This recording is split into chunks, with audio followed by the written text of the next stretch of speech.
Ya van ingresando este pin, por favor.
Vamos a comenzar entonces.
Ujú. Muy bien, chicos.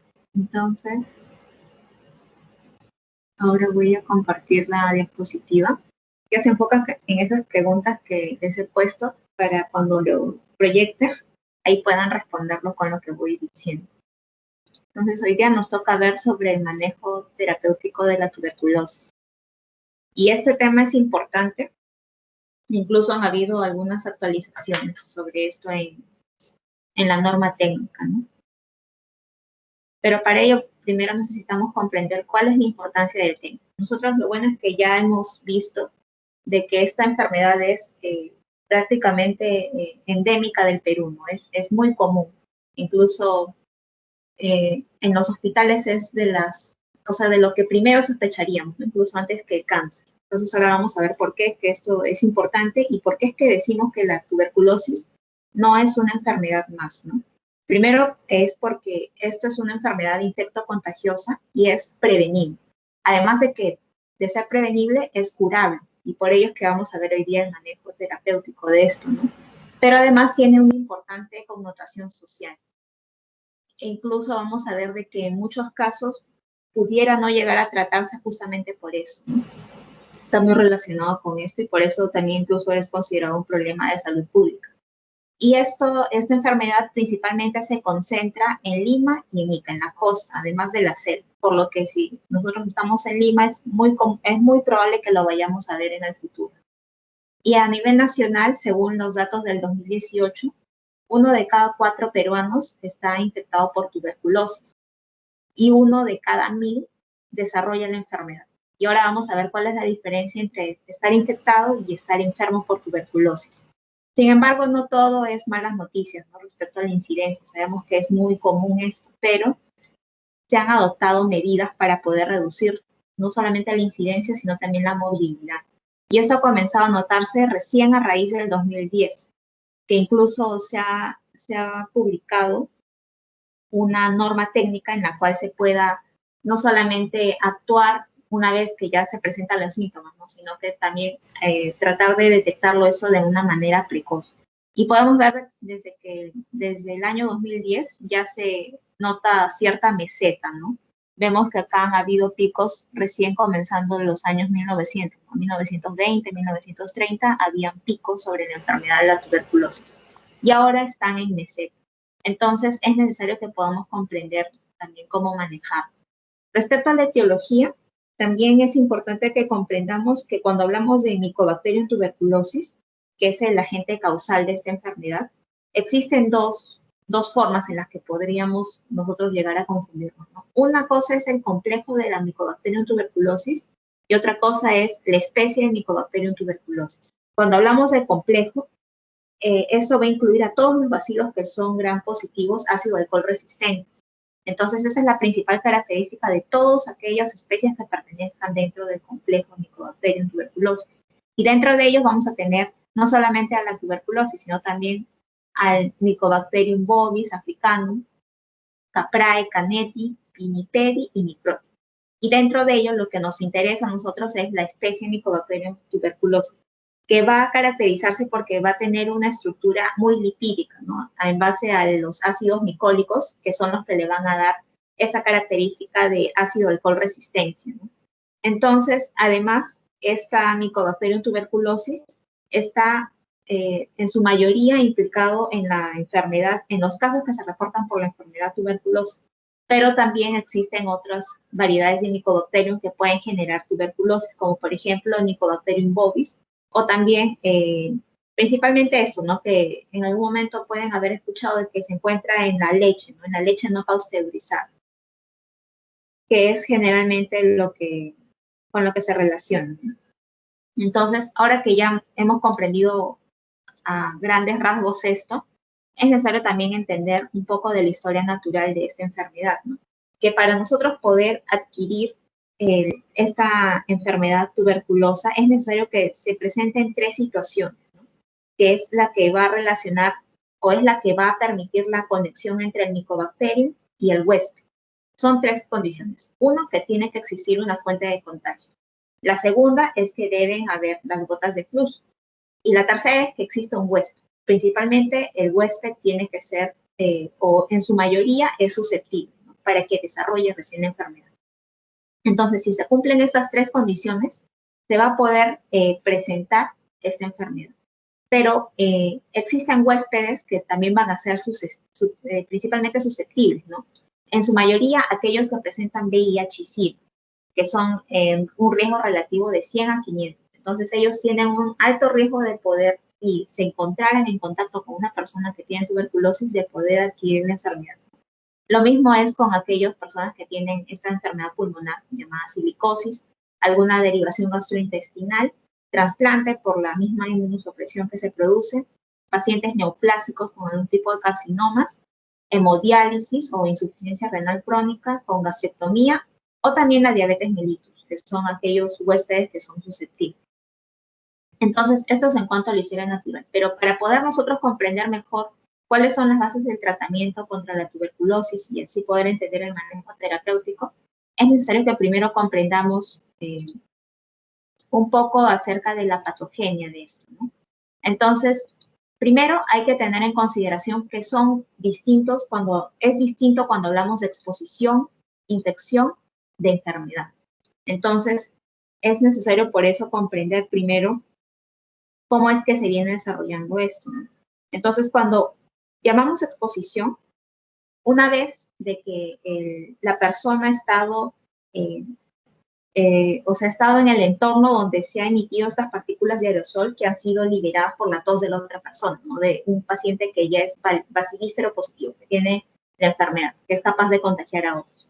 Entonces, una vez de que estas partículas ingresan al organismo, cuando son inhaladas por el huésped, en su mayoría susceptible, van a poder escapar del mecanismo mucociliar.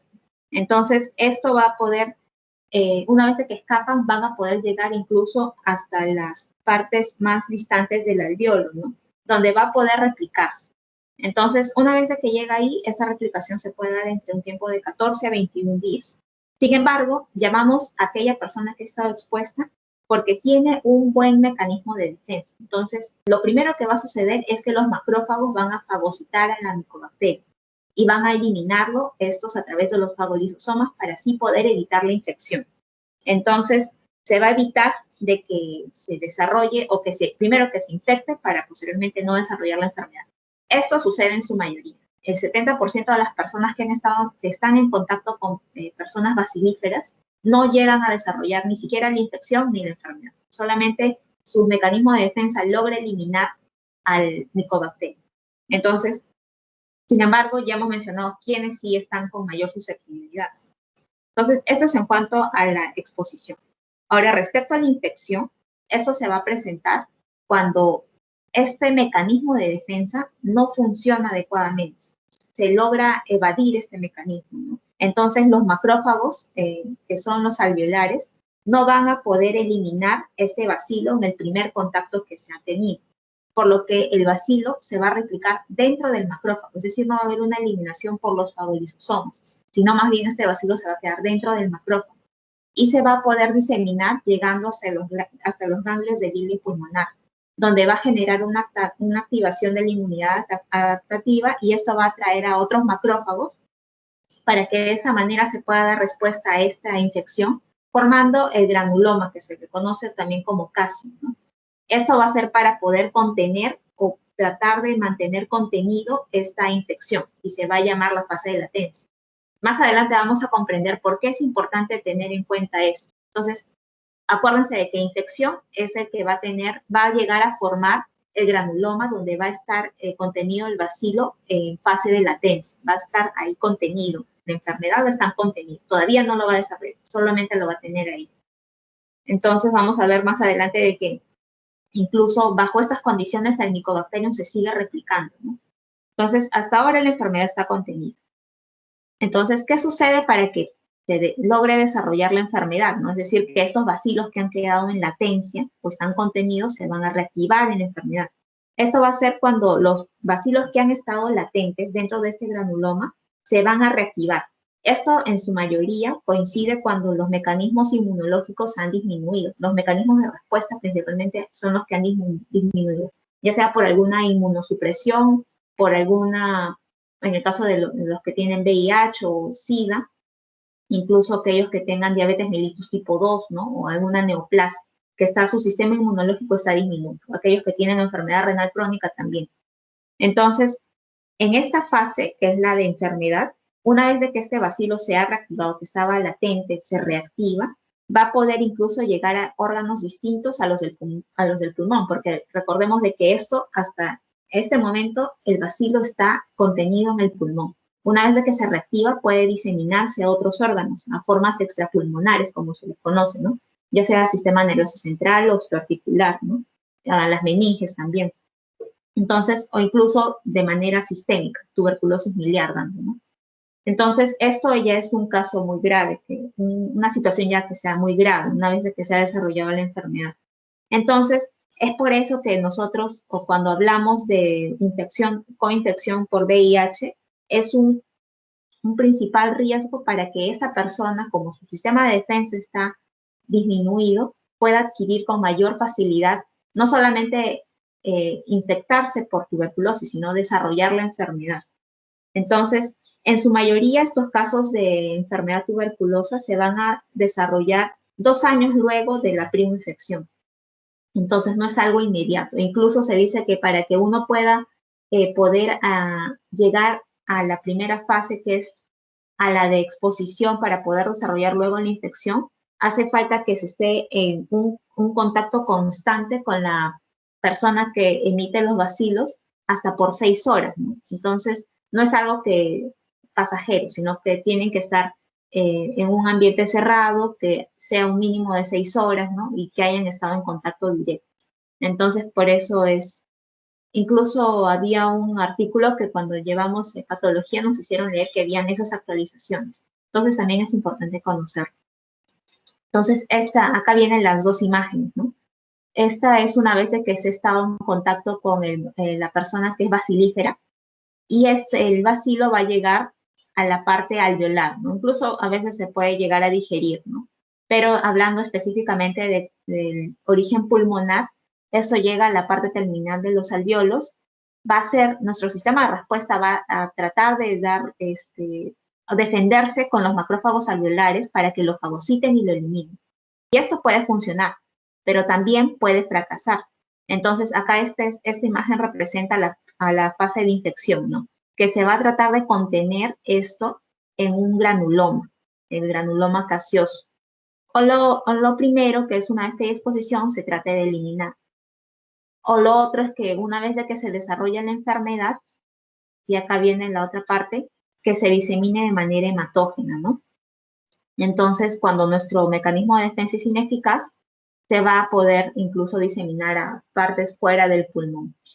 Otra cosa que también acá les quería mencionar era que puedan diferenciar estos dos, ¿no? De prima infección, de reactivación. La prima infección, incluso varias veces hemos escuchado que muchos de nosotros incluso podemos haber estado en contacto con personas con tuberculosis, pero no necesariamente haber desarrollado la enfermedad, ¿no? Entonces, el problema viene cuando esto se reactiva. Y ahora vamos a ver cuáles son los síntomas que nos van a llevar a pensar cuando ya se tiene la enfermedad, ¿no? Para poder diagnosticar. Entonces, generalmente sospechamos de tuberculosis en aquellas personas que trabajen en un ambiente donde haya alta incidencia de tuberculosis o también vivan en ambientes donde haya alta incidencia de tuberculosis.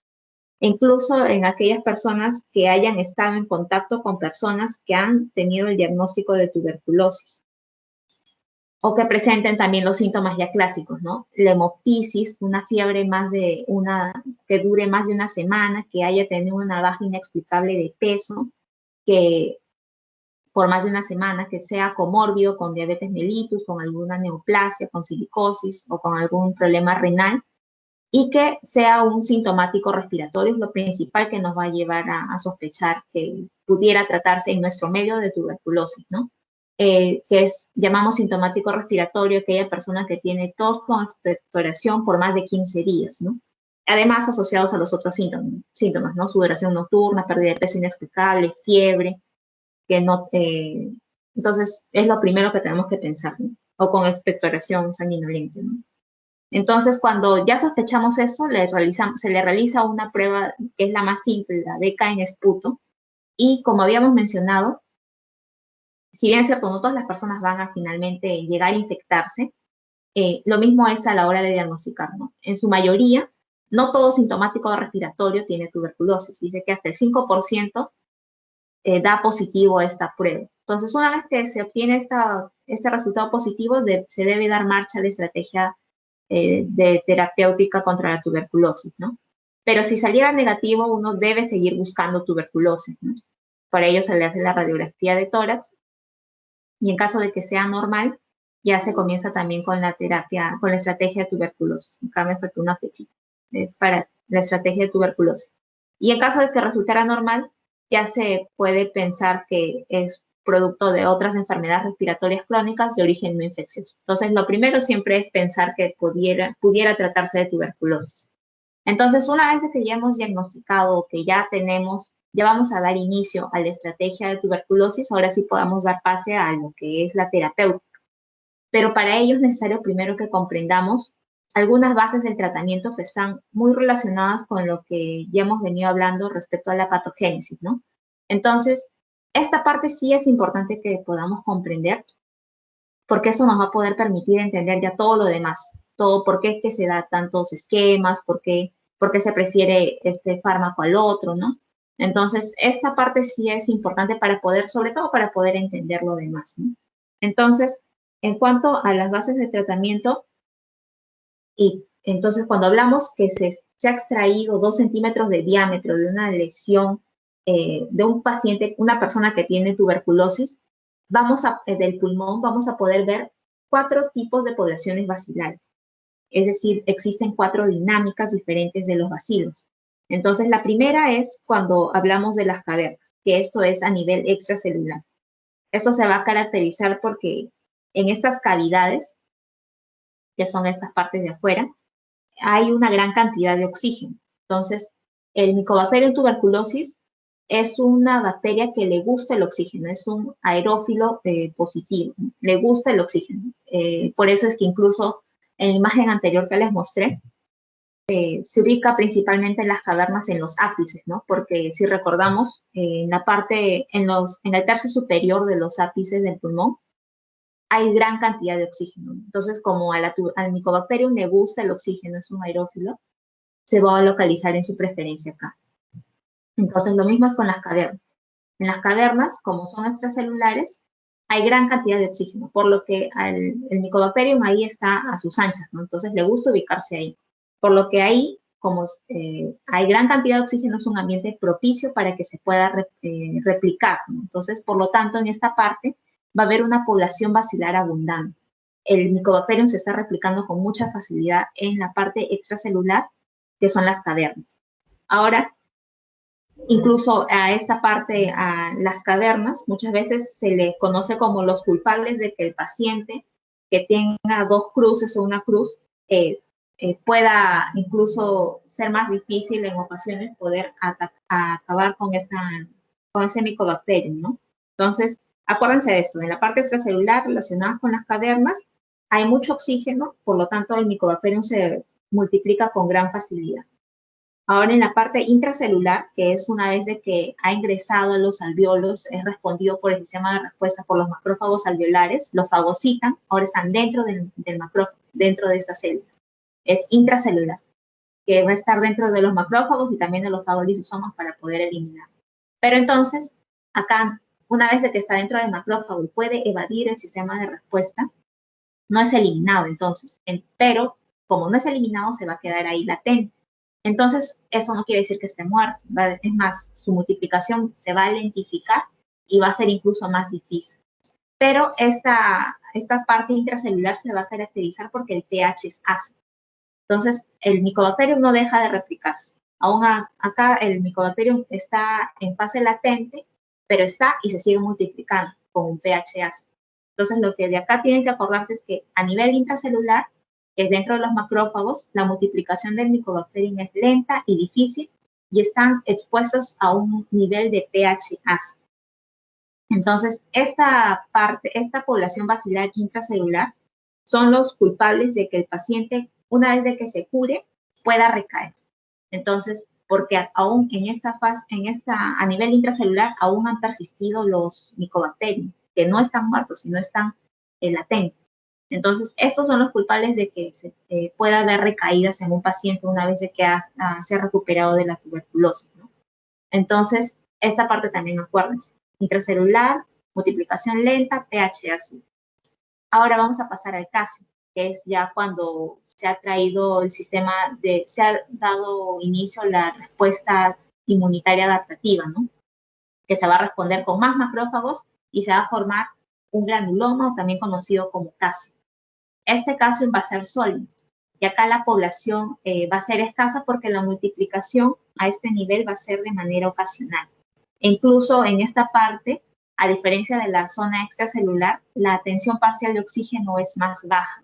Entonces no es un ambiente propicio para que se esté multiplicando ávidamente los micobacterios, ¿no?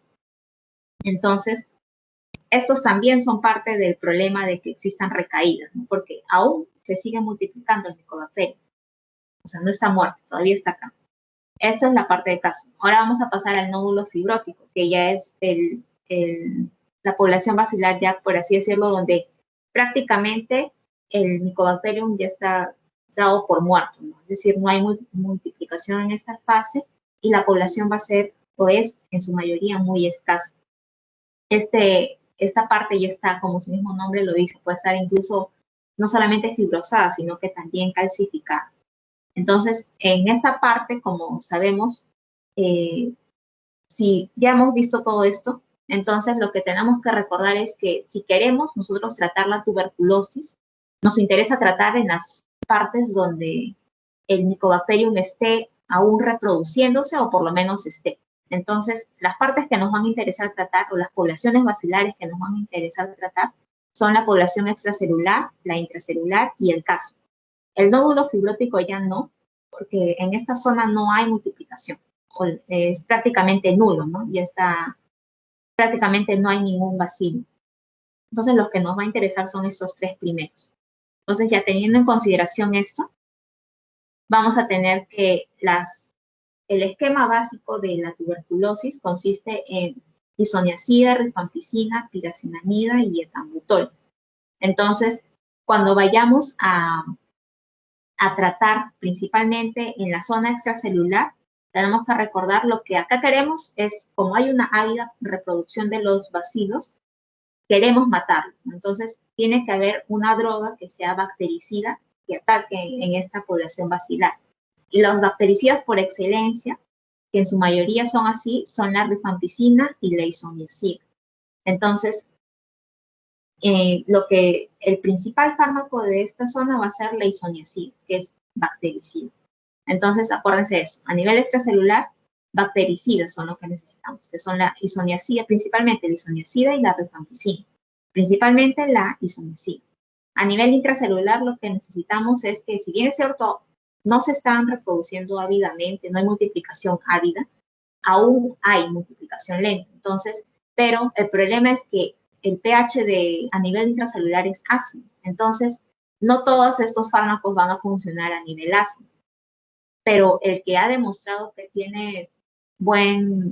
que actúa de buena manera es la pirazinamida. Esa es la principal característica en realidad de esta droga, de que actúa bien a niveles de pH ácido. Por lo tanto, esta es la droga que nos va a ser más útil a nivel intracelular para evitar las recaídas. Entonces, acuérdense de que va a tener en esta parte acción bactericida. A nivel del calcio, también hay una multiplicación ocasional, pero si bien es cierto que hay bajas tensiones de oxígeno, ¿no? Entonces, lo que acá también vamos a necesitar es drogas bactericidas. En este caso, principalmente la rifampicina. Entonces, ahora vamos a ver de que la isoniazida no tiene el mismo comportamiento en los tres tipos de población bacilar, ¿no? Va a tener un comportamiento bactericida en la zona extracelular e intracelular, pero en el calcio va a tener un comportamiento bacteriostático. Lo mismo es con la rifampicina, ¿no? A diferencia de la rifampicina, que va a tener el comportamiento en realidad es el mismo en las tres distintas poblaciones bacilares. Siempre va a ser bactericida. Por eso es que se dice que de la mejor droga que son para tuberculosis es la rifampicina, y ahora vamos a ver que existe una nueva, que es la bedaquilina. Entonces, esto acuérdense, ¿no? De que bactericida va a ser en los 3 grupos celulares, en los 3 grupos bacilares, la rifampicina. La isoniazida solamente en extra e intra. Y en Casium va a ser bacteriostática.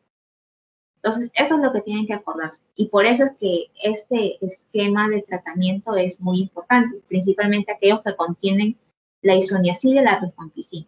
Entonces, por eso es que se considera un problema una vez de que hay resistencia a estos fármacos. Entonces, para poder nosotros saber qué esquema terapéutico se sigue de acuerdo a cada tipo de tuberculosis o cada caso de tuberculosis que hay, tenemos que entender que existen 3 casos de tuberculosis que están escritas en la norma técnica. La primera es la tuberculosis pansensible. La segunda es la tuberculosis multidrogo resistente y la tercera, la extradrogo resistente. Entonces vamos a comenzar por la tuberculosis pansensible, que en el esquema terapéutico se define a todos los casos de tuberculosis pansensible como aquellos casos que son sensibles a todos los medicamentos de primera línea por las pruebas de sensibilidad convencional. Entonces, tenemos que entender de que en este caso los agentes de primera línea, de acuerdo a la norma técnica del 2013, ahora vamos a entender por qué es que no se le sigue, ya no se sigue mucho esta clasificación. Primero hay que entender que está la isoniazida, rifampicina, pirazinamida, etambutol, añadida con la rifabutina y estreptomicina. Entonces, la tuberculosis pansensible responde a todos estos fármacos. Y acá vamos a tener que existe no solamente a nivel pulmonar, sino que también extrapulmonar. Entonces, debemos recordar primero que siempre a la hora de hablar de la tuberculosis pansensible, se va a administrar los 4 fármacos, principalmente isoniazida, rifampicina, pirazinamida y etambutol, en el caso de una persona que tenga tuberculosis, pero que no esté infectada por VIH o SIDA. Entonces, el esquema dice que se comienzan con 2 meses de dosis diarias de estos 4 fármacos, isoniazida, rifampicina, pirazinamida y etambutol, y por 4 meses más, de manera interdiaria, 3 veces por semana, solamente con isoniazida y rifampicina. Entonces, ¿por qué se da estas 2 fases? ¿No? ¿Por qué está dividida con un slash? Esto es porque en la primera fase, que es la de 2 meses, esta se denomina como una fase intensiva del tratamiento, porque lo que se quiere acá es hacer uso de las drogas bactericidas para poder atacar principalmente a nivel extracelular. Y también se hace uso de la piracinamida para poder evitar las recaídas, lo que va a actuar a nivel del intracelular y también a nivel del calcio, pero principalmente nos interesa a nivel intracelular de los macrófagos, porque ahí están latentes los micobacterios. Entonces se da de manera intensiva con esto. Luego, los 4 meses siguientes, se continúa con esta fase también denominada fase de continuación del tratamiento, que es solamente con el esquema básico, que es isoniazida con rifampicina, con las drogas básicas, isoniazida y rifampicina de manera interdiaria. Entonces, lo que se va a dar en una persona que tiene tuberculosis sin infección por VIH o SIDA, el esquema es 2 meses de manera diaria, se da isoniazida, rifampicina, pirazinamida, etambutol, y 4 meses de manera interdiaria, isoniazida, rifampicina. Se va a dar en aquellos que tengan tuberculosis pulmonar con flotis positivo o flotis negativo. Esto solamente una vez que se tiene el BK, las 2 muestras del BK se arranca ya con el esquema terapéutico. O aquellos que tengan tuberculosis extrapulmonar, o aquellos que hayan sido casos nuevos o casos que antes hayan sido tratados. En este esquema no están incluidos aquellos que tengan tuberculosis multidrogo resistente o tuberculosis extrapulmonar con compromiso miliar, osteoarticular o del sistema nervioso central. Entonces, esto tenemos que entenderlo porque el esquema en estos casos es de mayor duración, que es de 12 meses.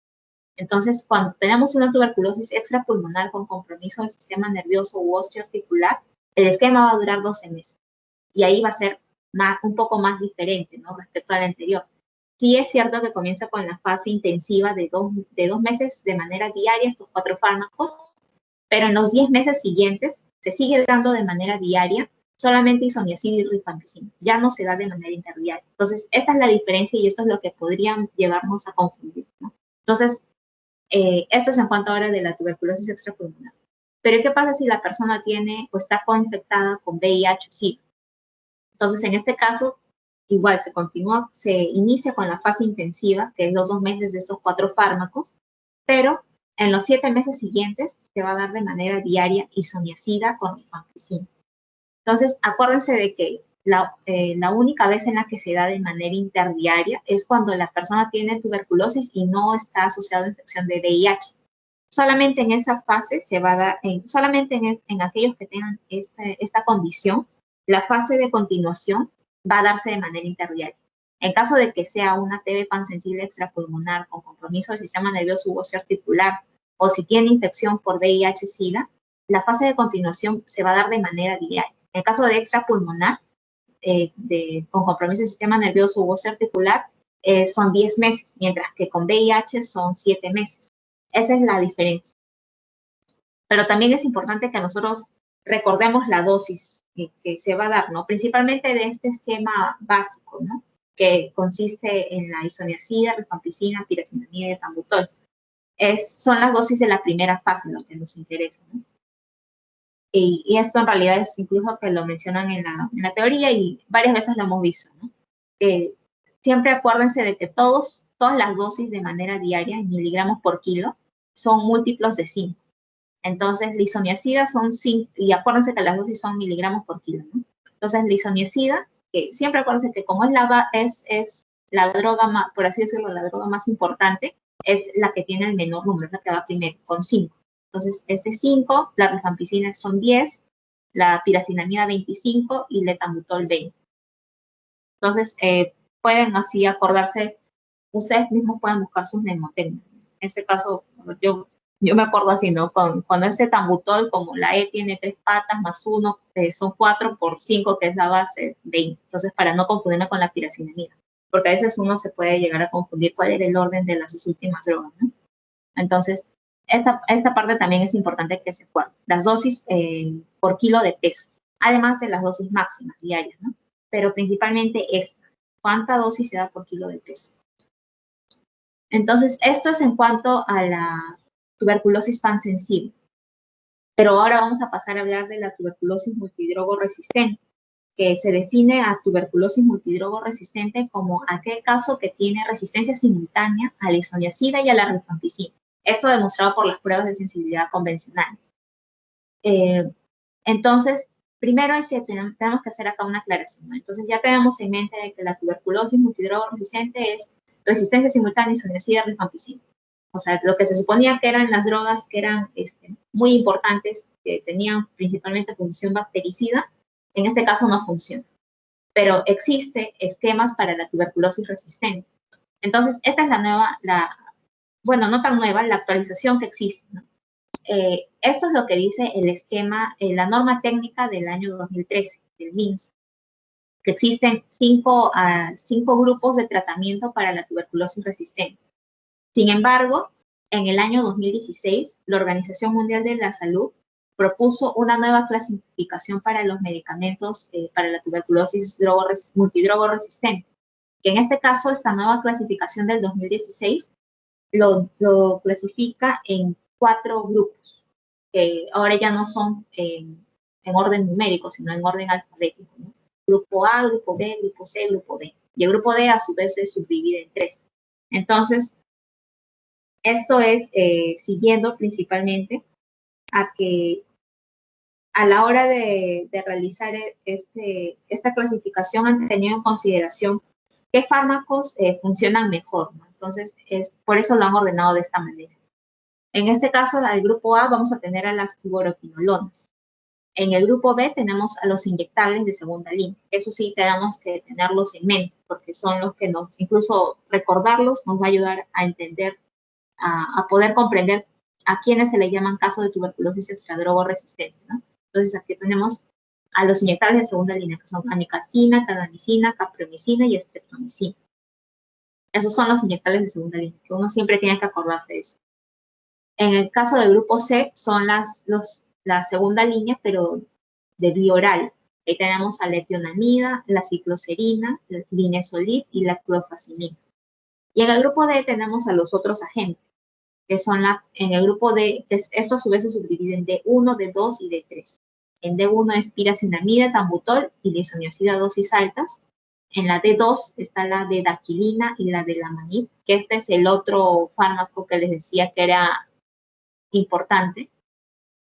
Y al grupo D3 tenemos al ácido paramino salicílico y también al imipenencilacetina y al amoxiclavulanato y a la tiorelacina.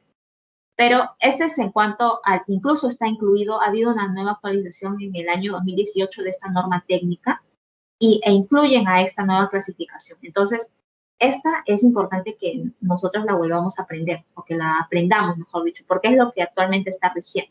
Entonces, pero esto no está todavía en la norma técnica, porque ha habido una actualización, una nueva actualización de esta clasificación de la OMS en el año 2019. Y yo pensé que busqué por si acaso si había algunos cambios en la norma técnica y no lo han incluido todavía. Entonces, primero lo que tienen que acordarse es esto, pero tengan en mente de que ya ha habido una nueva clasificación, incluso es menos tediosa, ¿no? Que tiene solamente 3 grupos, A, B y C. A diferencia de esta, que por así decirlo, la más tediosa de aprender sería la del grupo D, ¿no? Porque está dividido se subdivide en 3. Pero es importante también que lo tengamos en consideración, que probablemente si vaya a haber alguna nueva actualización, van a incluir esta, que es la nueva, la moderna clasificación de la OMS para la tuberculosis resistente. Entonces, ya que tenemos en cuenta esto, ahora sí podamos pasar a hablar acerca de las 3 posibilidades que se pueden dar a la hora de tratar una tuberculosis multidrogo resistente. En este caso, ya sabemos que tuberculosis multidrogo resistente es aquella que resiste o tiene una resistencia simultánea a isoniazida y rifampicina. Esto demostrado por pruebas de sensibilidad convencional, ¿no? Entonces, acá tenemos 3 maneras de tratar. Una terapia estandarizada, una terapia empírica y una terapia individualizada. La terapia individualizada, en realidad, es el objetivo de todo esto. Una vez que se ha realizado o se inicia con un tratamiento estandarizado o ya sea también un tratamiento empírico, lo que finalmente se va a buscar es que se llegue a la terapia individualizada, que es en realidad lo ideal, ¿no? Y es el objetivo en realidad de todo esto. Entonces, el tratamiento estandarizado consiste principalmente al igual que lo anterior, en 2 fases. Entonces, lo que acá tenemos que recordar es que esta terapia, este tipo de tratamiento se da cuando no existen o cuando no tengo a disposición la prueba de sensibilidad, ¿no? Y va a tener una duración de 18 a 24 meses. Y este esquema en realidad es transitorio, porque finalmente yo voy a terminar realizando la prueba de sensibilidad, pero mientras tanto le voy dando este esquema estandarizado, que es como haciendo una analogía con un polo de talla única, ¿no? Un polo de talla única que puede quedarme a mí, que yo puedo ser talla small, como a otro que puede ser la talla M, porque ese polo le calza a todos. Bien o mal, pero le calza a todos, los entra a todos. Entonces, lo mismo es con esta terapia, que a todos, eso es en caso de que no haya pruebas de sensibilidad. Y va a tener una duración entre 18 a 24 meses. ¿Y a quiénes se les va a dar esto? A aquellas personas que hayan ya recibido el primer esquema de la tuberculosis pansensible y que no hayan tenido su prueba de sensibilidad y que no haya funcionado. Entonces, mientras voy esperando, le voy dando esta terapia, ¿no? Porque no se le puede dejar tampoco invasivo. Entonces, se le va iniciando con esta terapia. Otro caso es en el caso de que el paciente ya haya sido multitratado, ¿no? Que al menos hasta en 3 episodios haya sido tratado y lo haya descontinuado. Entonces, cuando lo han descontinuado ya, y en el caso de que se sospechara que fuera multidrogo resistente, se inicia con esta terapia estándar. La tercera situación es que haya habido una recaída temprana con el esquema anterior, con la terapia de pansensible, de tuberculosis pansensible, pero que todavía no le haya realizado su prueba de sensibilidad. Entonces, solamente bajo estas 3 situaciones se le va a dar ese esquema estandarizado. Y es este esquema, y todo esto es de manera diaria, ¿no? Entre 18 a 24 meses o hasta que se le realice la prueba de sensibilidad. Entonces, esto ya lo tenemos acá. Ahora vamos a pasar a la terapia empírica. En cuanto a la terapia empírica, esto se va a dar solamente cuando tengo una prueba rápida de sensibilidad o cuando la prueba de sensibilidad sea no vigente. Es decir, en aquella persona que se le realizó la prueba de sensibilidad hace más de 6 meses, ¿no? Y recién me muestra el resultado, ¿no?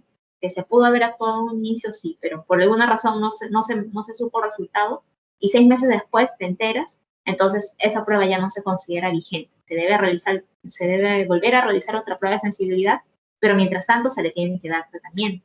Entonces, o también en aquellas personas que hayan tenido contacto con personas que se sabe que tienen el diagnóstico de tuberculosis multidrogoresistente. Entonces, en este caso existe ya el esquema empírico, es en base a si era resistente a isoniazida o resistente a rifampicina o resistente a ambos, ¿no? Entonces, en este caso, la terapia también va a durar de 18 a 24 meses. Y esto es de manera diaria. Esto es el esquema de tratamiento, que sí es necesario que se lo aprendan, principalmente para temas de examen, porque puede venir también. Entonces, en cuanto al esquema individualizado, que ya les había mencionado que es en realidad lo ideal, esto es en realidad lo que se busca llegar cuando hablamos de tuberculosis multidrogoresistente, porque lo que se quiere es finalmente que se tenga éxito. Y si hablamos de éxito de multidrogoresistencia, 1 de cada 3 tratados llegan a dejar el tratamiento, no continuarlo, ¿no? Entonces, es importante que se pueda llegar primero a una terapia individualizada. O sea, pueden llegar a descontinuarlo por varias razones, porque no les funciona el tratamiento o porque no les dan la importancia del caso, pero principalmente es porque no funciona el tratamiento, porque se está comenzando solamente con esto. Entonces, cuando se le da la terapia individualizada, se espera que ya se logre el éxito con esto, ¿no? Entonces, cuando hablamos de pruebas de sensibilidad, primero estamos hablando en base a drogas de primera línea y de segunda línea. La primera línea ya sabemos que es isoniazida, la rifampicina y las otras 4 drogas. Y en segunda línea son en aquellos inyectables, ¿no? Entonces, esto es en cuanto a la multidrogoresistencia.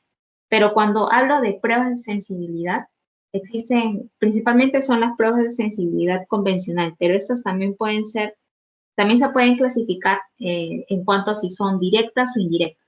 Entonces, solamente para recordar, ahí tenemos, por ejemplo, en caso la prueba de Lowenstein-Jensen, también tenemos a lo que se le llama el análisis del ADN, que es en realidad lo que actualmente se usa, que es con el GenExpert, con la prueba PCR, para poder detectar la sensibilidad de si es sensible o no a ciertos fármacos. Y ahí el resultado sale si es sensible a isoniazida o resistente a isoniazida.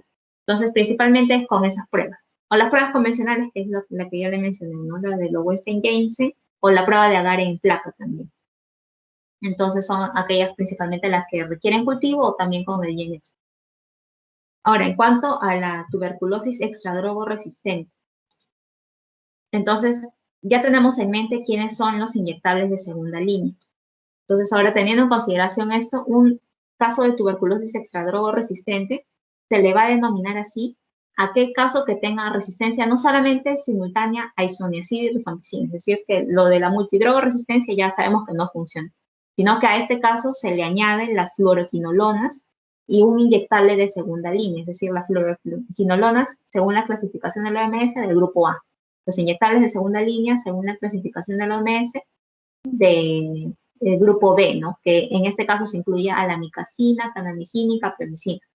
Entonces, cuando hablamos de tuberculosis extradrogoresistente, que es decir, que prácticamente ya no le funciona todo lo anterior, que se suponían que eran buenos, que se saben que son buenos fármacos, pero no funciona, en este caso va a meritar que se considere 2 tipos de núcleos, ¿no? El núcleo endovenoso y el núcleo de la vía oral. Entonces, principalmente se buscan incluir aquellos grupos o aquellos fármacos a los que no se haya expuesto nunca, ¿no? Entonces, en este caso, principalmente lo que funciona más, en este caso, son los del núcleo de vía oral, que es la bedaquilina, el linezolid y la clofazimina. Entonces, se debe utilizar cualquiera de estos dos núcleos y muchas veces se prefiere la vía oral, ¿no? Que en este caso es la vigaquilina. Pero esto se debe administrar en personas que son mayores a 18 años y que no tengan patología pulmonar, ¿no? Tampoco no está recomendando en gestantes, ¿no? Ni en niños. Aunque en este caso estamos hablando específicamente del tratamiento en adultos. Entonces, esto es lo que tenemos que recordar.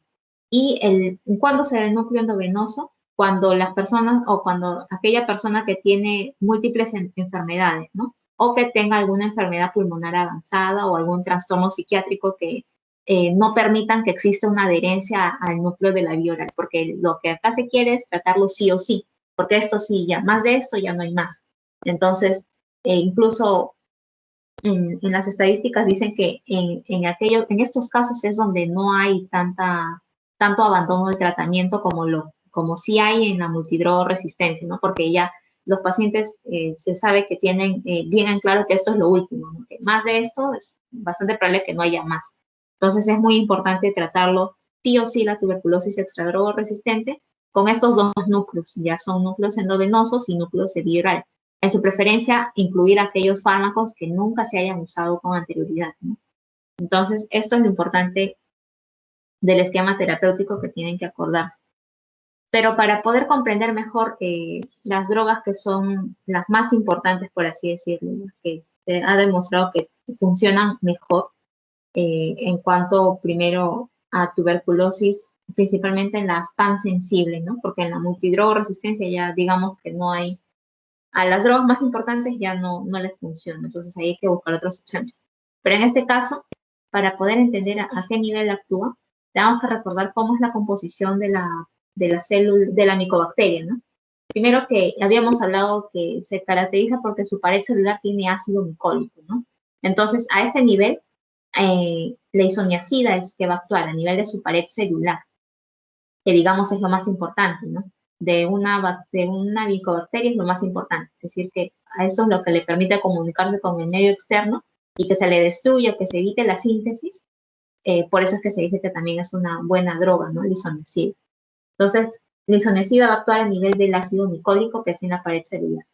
El etambutol va a actuar a nivel de la síntesis de arabinogalactano, que también está ubicado en la pared celular, pero no es la parte más importante. Entonces, ambas drogas, la etambutol y la isoniazida, van a actuar a nivel de la pared celular. En cuanto a la rifampicina, esta va a actuar a nivel de la síntesis del RNA. Entonces, rifampicina con R, ¿no? RNA, actúa a nivel de la síntesis del RNA.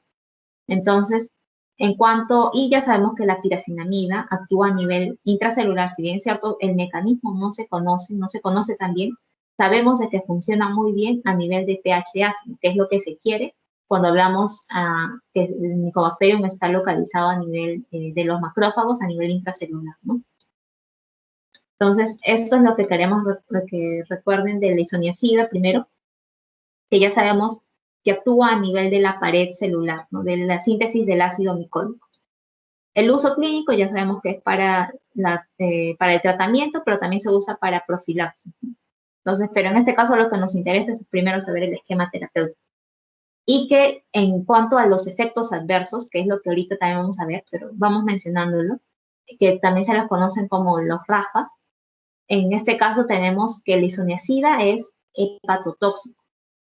Y además de que va a producir algo que sí es importante que siempre nos acordemos, que es la neuropatía periférica. Entonces, por eso es que cuando se administra isoniazida, se asocia a la piridoxina, a tabletas de piridoxina, porque la isoniazida genera déficit de vitamina B6, ocasionando la neuropatía periférica, que es uno de sus efectos adversos también que son más conocidos, ¿no? Entonces, los efectos adversos que tenemos que recordarle de la isoniazida es la hepatotoxicidad y el déficit de B6 que se va a manifestar como neuropatía periférica. En cuanto a la rifampicina, que es el otro núcleo del tratamiento, que también es importante que nos recordemos, es que va a actuar a nivel del RNA polimerasa, ¿no? Lo va a inhibir. Entonces, ya habíamos dicho que rifampicina, tenemos que acordarnos las 4 R's. La primera R es de la RNA, de la inhibición de la RNA polimerasa. Entonces, bueno, en este caso vamos a acordarnos de dos sets, de la inhibición de la RNA polimerasa y de que los líquidos o los fluidos corporales van a salir de color rojo anaranjado.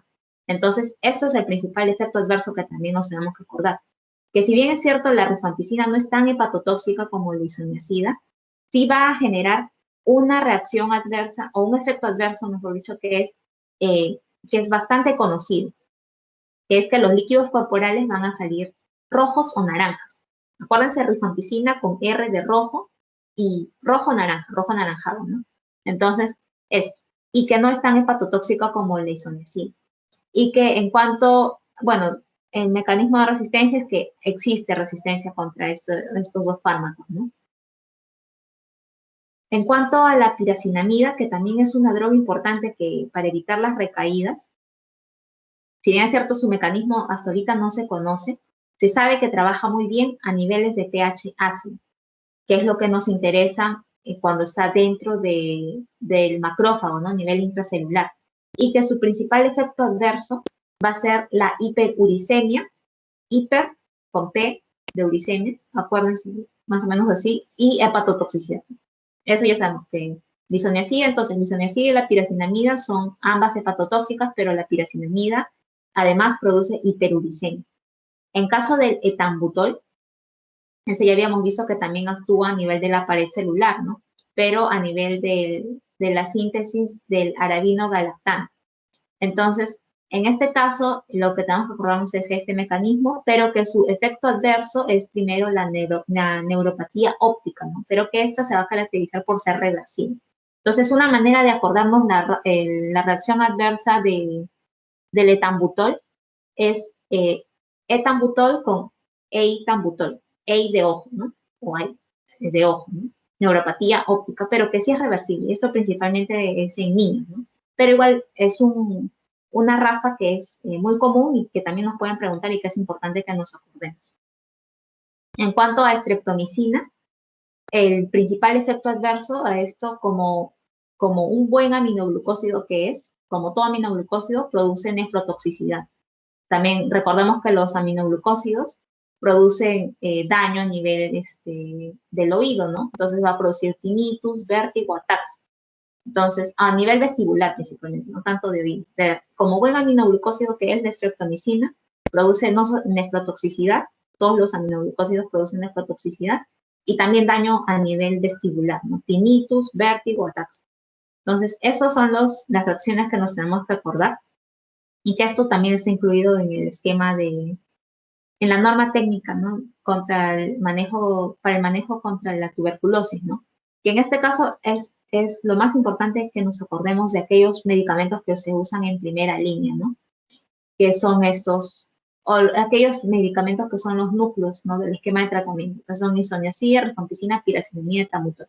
En caso de isoniazida, acordémonos de que produce hepatitis, o sea, reacciones, hepatotoxicidad, ¿no?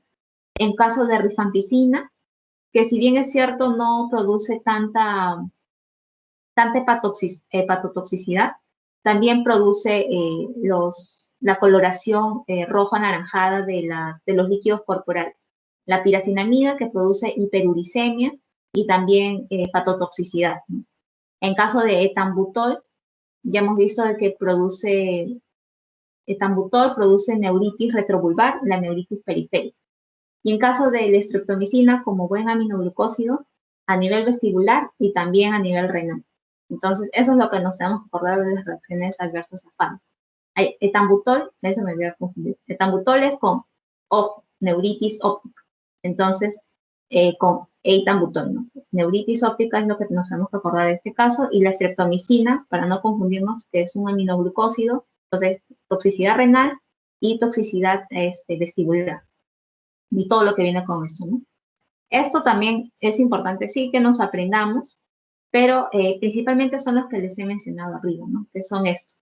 Eso también está incluido, incluso lo han incluido también en las diapositivas, ¿no? Pero lo que más nos interesa es esto. Esto es lo que sí o sí tenemos que saber, los efectos adversos de estos 5 fármacos. Entonces, eso sería toda la clase, chicos.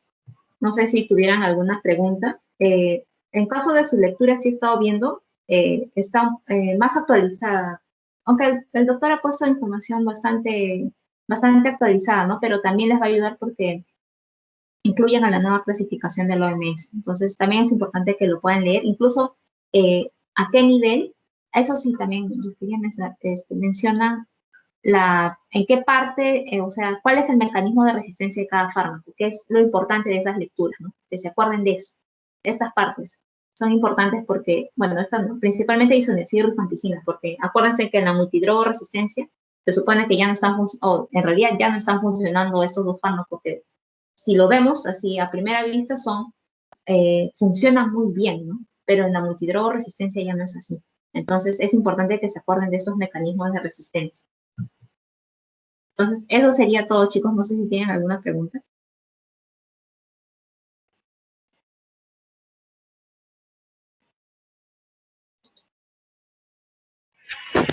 Sí, muy bien. Entonces, voy a proyectar el pasito. Las voy a pasar el link mejor por acá.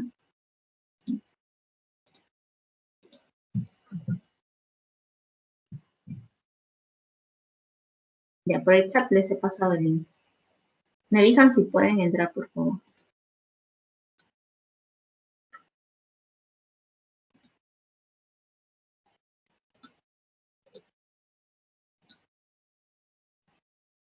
Sí se puede entrar.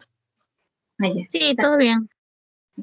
Entonces, en 10 minutos comenzamos a responder las preguntas correctas. Voy a poner el cronómetro.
Ya, muy bien, chicos, ya respondieron todos.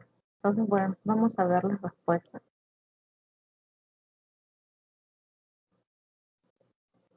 Ya. Entonces, la primera pregunta, en cuanto a las bases del tratamiento, ¿no? ¿Cuáles son los fármacos que corresponden a cada dinámica de los bacilos? Muy bien, ¿no? Han contestado bien. A nivel del nódulo fibrótico, eso sí, acuérdense siempre de que ahí no hay actividad del micobacterio. Entonces, por lo tanto, a este nivel no vamos a necesitar ningún tipo para tratar, ¿no? A este nivel no necesitamos ningún tipo de tratamiento farmacológico, ¿no? Entonces, acá no va ni etambutol ni nada, no se trata. En cuanto a las reacciones adversas de la piracinamida, es la hiperuricemia y la hepatotoxicidad. Acuérdense que fluidos corporales color rojo o naranja es con R de rifampicina. Neuropatía óptica reversible, acuérdense de I por etambutol. En tinnitus es de los aminoglucósidos. Entonces, en este caso es por streptomicina. Es un sistema, a nivel del sistema vestibular, ¿no? Por eso hay una respuesta con tinnitus por los aminoglucósidos. En cuanto al esquema terapéutico de la tuberculosis pansensible con infección por VIH-Sida, ahí son 9 meses. Eso, acuérdense que se diferencia del esquema de pansensible sin infección por VIH-Sida, que son 6, que en este caso esta segunda es para la tuberculosis pansensible que no tiene infección por VIH. La que sí tiene infección es esta, que dura 9 meses. 2 meses de la fase intensiva diaria, 7 meses de la fase de continuación, también será diaria, a diferencia del otro, que es interdiario. Entonces, eso acuérdense de la diferencia entre el tratamiento de aquellos con tuberculosis pansensible con infección de la sin infección por VIH, porque acá también se pueden confundir. No se vayan a olvidar de eso. Esto es en cuanto a la dosis que se da por miligramos por kilo en el caso de la tuberculosis pansensible al hablar de la primera fase, ¿no? Que de la fase diaria. Ahí acuérdense que todos son múltiplos de 5. Siempre, o sea, en este caso acuérdense que, eso sí, memorícense lo que comienza con 5, que la base es 5, con la primera droga que es lisoniazida. A partir de ahí les pueden sacar que todos son múltiplos de 5. El etambutol ya les conté como yo me acuerdo, ¿no? Así yo me lo he memorizado para que no se me olvide. También en los exámenes eso también puede venir. En cuanto a los esquemas de tuberculosis resistente, los que no forman parte de la clasificación propuesta por la OMS, acuérdense que la nueva clasificación o la clasificación que está en la norma técnica, que es la clasificación del 2016, es aquella que incluye 4 grupos, ¿no? De la A hasta la letra D. No hay letra E, es de la A a la D. Entonces, esta es la que no corresponde. No se vayan a confundir. Eso sí es necesario que se lo memoricen, ¿no? Eso sí requiere memoria. Pero cuando lo vayan leyendo se van a acordar, ¿no? Eso sí, al ser nuevos, va a necesitar que nos memoricemos esta parte, ¿no? Entonces, en este caso está bien la respuesta, es la E. No existe grupo E en la clasificación 2016 de la OMS. Entonces, está muy bien, chicos. Está bien que están respondiendo bien. Entonces eso sería todo por mi parte. Ya nos vemos la próxima semana. Gracias, Inés.